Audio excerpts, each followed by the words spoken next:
နာဂတ်မှာအဲ့ဒီလူနဲ့အတူလက်တွဲပြီးလေအိုအောင်မဲအောင်ပေါင်းဖက်သွားမယ်လို့အခိုင်အမာရည်ရွယ်ချက်ထားတတ်ကြပါတယ်ငါဘဝမှာ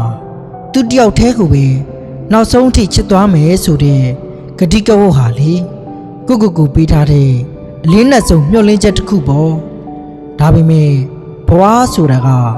ကျွန်တော်တို့စိတ်တိုင်းကြဖြစ်မလာတတ်ပါဘူးကိုကတစ်သက်လုံးလက်တွဲဖို့ရည်ရွယ်ထားပေမဲ့လေ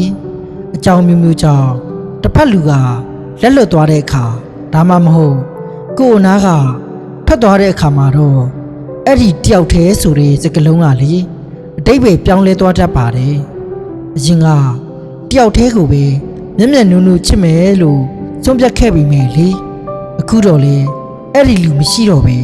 တယောက်တည်းကြံရစ်ခဲ့ရတဲ့ဖြစ်ကတကယ်ကိုရင်နာစရာကောင်းလာပါတယ်အစကတည်းက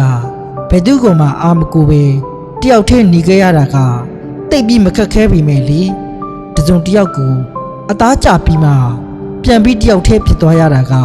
ပို့ပြီးတော့တောင်အထီးကျန်ရတတ်ပါတယ်မျောလင်းချက်တွေပြိုလဲသွားတဲ့နောက်မှာကိုယ့်ရဲ့ကဘာလေးကပို့ပြီးတော့တောင်တိတ်ဆိတ်သွားတယ်လို့ခံစားရတတ်ပါတယ်ဒါဟာဘဝမှာလေကြုံတွေ့နိုင်ရတဲ့